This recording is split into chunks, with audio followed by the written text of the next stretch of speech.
අයිබෝන් ඔබත් ජපානයෙන් වාහනයක් පර්සනලි ඉම්පෝර්ට් කරගන්න බලාපොරොත්තුවෙන් දින්නේ. ඉතින් ඔන්න ඔබ වෙනුවෙන් තමයි මෙන්න මේ අප්ඩේට් එක අද දවසේදී කරන්න කියලා මම කල්පනා කළේ. විශේෂයෙන්ම සඳහන් කරන්න ඕනි බජට් එකත් එක්ක. ඒ කියන්නේ ලංකාවේ අයවැය ඉදිරිපත් වෙනකන් මේ ටැක්ස් එකට මොන වගේ කාරණයක් වෙයිද කියන සැකය මත ගොඩක් දෙනෙක් තමන්ගේ පර්සනල් ඉම්පෝර්ට් කරගන්න හිටපු වාහනය ටිකක් නවත්තලා බජට් එකෙන් මොන වගේ රිප්ලයි එකක් එයිද කියන එක ගැන බලන් හිටියා. මොකද බජට් එක ආවා.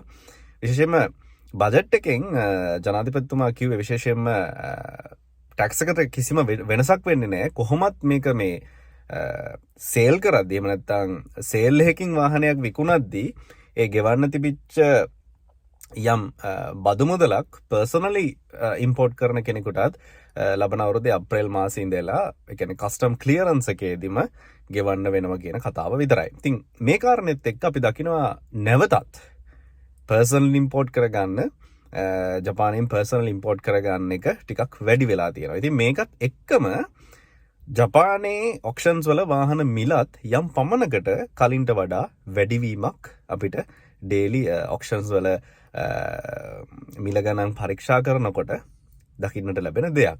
මේකත් එක්ක යම් කෙනෙකුට තර්කයක් නගන්නට පුළුවන් කොහොමද ලංකාවේ වාහන ගන්න එක වැඩි වෙච්ච පමණින්ම ඔක්ෂන්ස් වල මිල ගණන් වැඩි වෙන්නේ කියන කාරණය පිළිබඳව. හොඳ ප්‍රශ්නයක්. ඇත්තටම කිව්වොත් එහෙම වෙන්නේ නැහැ. මොකද ජපානය කියන්නේ මුළු ලෝකෙටම වාහන සප්ලයි කරන රටක්. ඉතින් ලංකාවේ අය වාහන ගන්න එක වැඩි වුණා කියන පමණින්ම ජපානයේ ඔක්ෂන්ස් වල වාහනවල මිල ගණන් වැඩි වෙන්නේ නැහැ. මේකට ප්‍රධානම හේතුවක් තමයි ජපාන් ජාතිකයිනුත් විශේෂයෙන්ම නොවැම්බර් අග ඒ වගේම දෙසැම්බර් මාසෙ ඉඳලා ලබන අවුරුද්දේ මැදක් වගේ වෙනකන් කාලය තමයි එක්ක තමන් පාවිච්චි කරමින් ඉන්න වාහනය නැවත විකුණලා එහෙම නැත්නම් ඩීලර්ට Honda Toyota ඩීලර්ස්ලට නැවත ගිහින් දීලා එතකොට තමන්ගේ වාහනේ අලුත් වාහනයකට අප්ග්‍රේඩ් කරගන්න කාල සීමාව.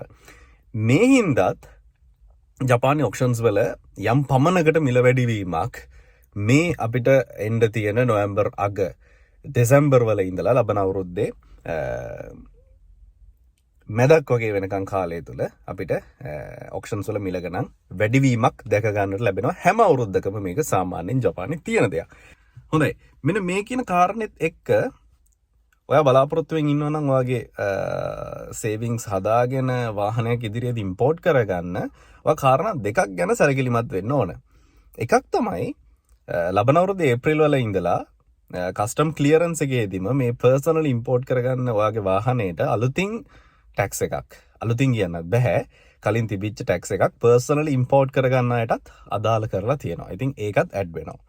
අනිත් කාරණය එන්න ජපානයේ වාහන ටිකක් වැඩි වෙන්න ප්‍රවණතාවයට යමින් තියෙන්නේ. ඉතින් ඒකත් එක්ක වාහනේ කොහොමත් ඒ කියන්නේ පර්සනල් ඉම්පෝර්ට් කරගත්තට පස්සේ වාහනේ කොහොමත් ලංකාවට එන්න මාස 2කට වැඩි කාලයක් අනිවාර්යෙන්ම යනවා. මේ කියන කාරණෙත් එක්ක කස්ටම් ටැක්ස් එක ගෙවන්න තමන්ගේ සේවිංස් හදාගන්න කාලයක් තියෙනවා. ඇත්තටම පර්සනල් ඉම්පෝර්ට් කරගනිද්දී ජපානයේ මුදල එහෙම නැත්නම් CIF එකට සල්ලි ටික හදාගෙන ටැක්ස් එක පස්සේ ගෙවන්න තියෙන හින්දා මේ ටැක්ස් එකට යන මුදල ඊට පස්සේ අපිට යම් කාලයක් කරගෙන සූදානම් කරගන්න.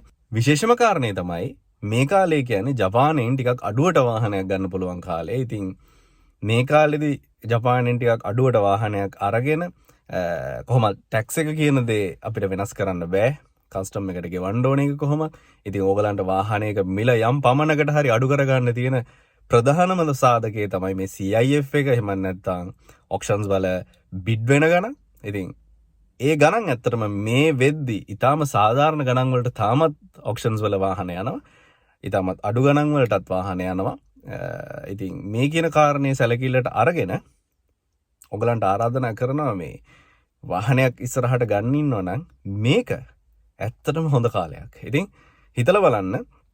විශේෂයෙන්ම මාව දන්න අයටත් ආරාධනා කරනවා මටත් හැකියාව තිබෙනවා ඔයගලන්ගේ පර්සනලි ඉම්පෝර්ට් කරගන්නේ වාහනයට ජපානයේ ඉඳලා හෙල්ප් කරන්න. ඉතින් ඉස්සරහටත් මේ වගේ වාහන ඉම්පෝර්ට්ස් ගැන වගේම ජපානයේ ගොඩක් දේවල් මගේ YouTube channel එකෙන් ඉස්සරහට කියන්න බලාපොරොත්තු වෙමින් ඉන්නවා. ඉතින් subscribe කරලා තියාගන්න කියලා ඉතාමත්ම ආදරෙන් ඉල්ලීමක් කරනවා.